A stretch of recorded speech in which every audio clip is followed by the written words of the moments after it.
Hello and good afternoon. So, what I have managed to do today is cut up one of the boxes that a piece of my flat packed furniture came in. And what I'm going to now do with this cardboard is reuse it for something else. And one of those things is to line my vintage trunk with, which I've got here, my foot is on it, and I'm making it into a coffee table. Now, you're probably wondering, why on earth would I be looking at lining a vintage travel trunk with cardboard?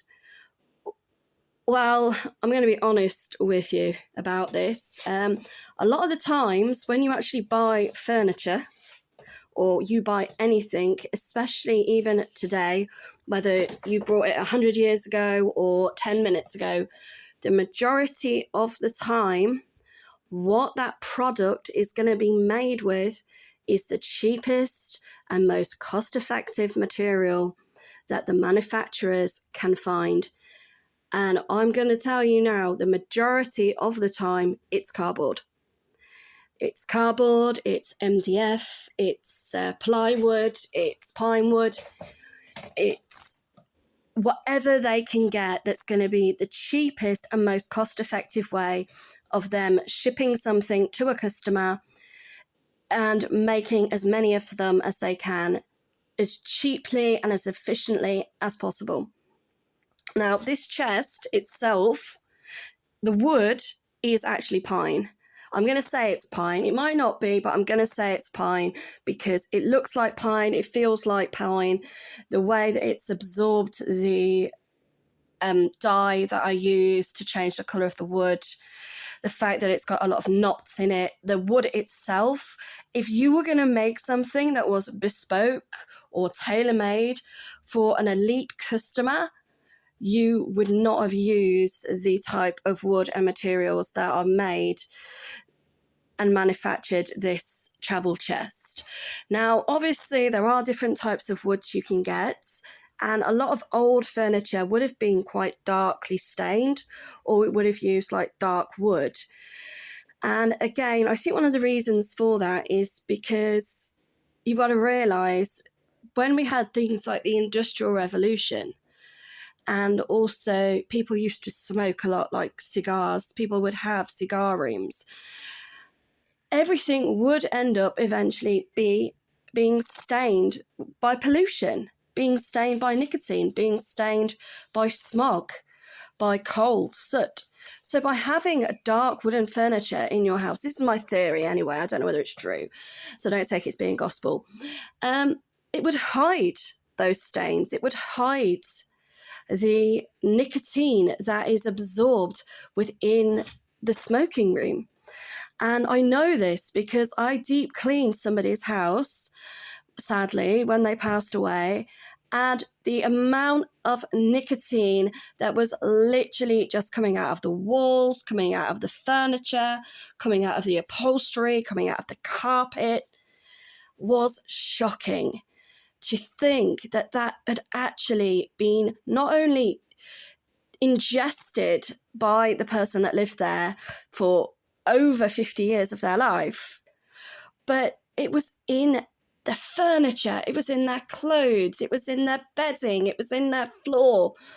And I deep cleaned this person's house, and the majority of the stuff that was badly nicotine stained had to be thrown away. And there is a machine that on these programs where they do like how cleans your house and stuff, where they will actually go into a room and check what the air quality is of that room. And they have even said themselves on these programs that rooms where people are known to have been avid smokers, the nicotine is there, it's always going to be there, and you're actually breathing it in. It's like constantly being in a room and absorbing carbon monoxide and all the other poisonous toxic chemicals like nicotine on a daily basis. So I have, over the years, reverse engineered a lot of furniture for my friends, for my family, and just out of interest to see what it's made of. And 9 times out of 10, once I have took off the veneer, I've took off the upholstery, it's either been filled with, I will show you in another video what it's usually filled with. Or it's cardboard,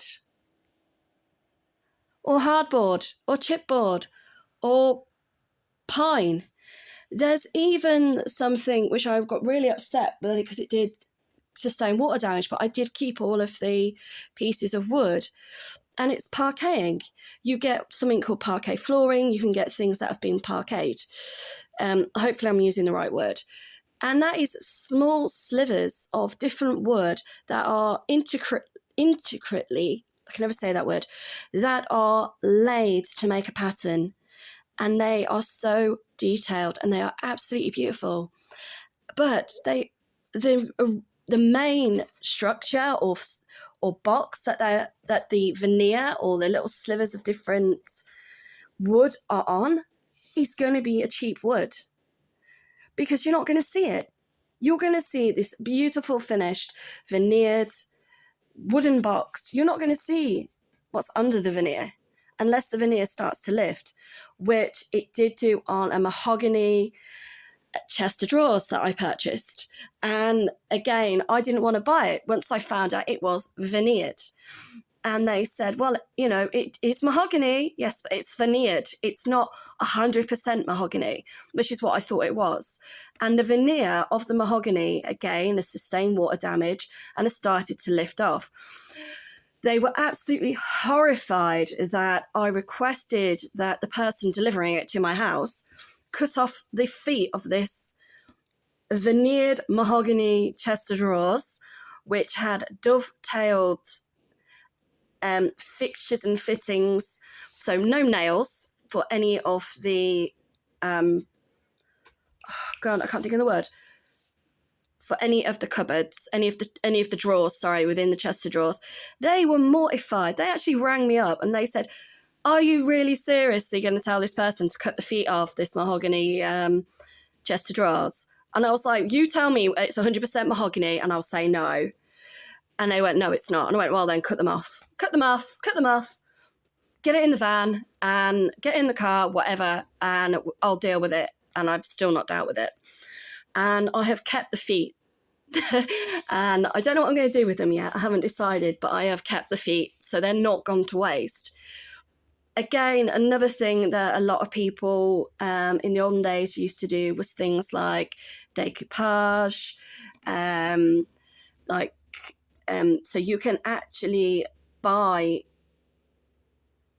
boxes for jewelry, and they're actually made of paper. And the way that they are made, the way that they are manufactured, and the way that they're sort of got this protective sort of glaze or sheen on them or varnish, unless you get them wet or they're subjected to moisture or damp, you wouldn't be able to tell what they're made of, not unless you cut one in half. Not that I'm saying cut your furniture in half, okay? But I have got stuff, and most of the time, even if it's from abroad, and like the Orient, you know, so when people used to buy things from, if they went to Egypt or they were lucky enough to go to China, even in today's society, your tourist tat that you buy, whether you brought it in the 1930s or you brought it in 2026, 9 times out of 10, it is going to be tourist tat, tourist shit. And you do have to make sure what things are made and manufactured from nowadays because of CITES, because of import and export rules and laws and regulations. So you are more likely today to be stopped at the border if they think you are carrying something that shouldn't, one, have it been made in the first place, and two, you are not legally allowed to bring back into the country where you live.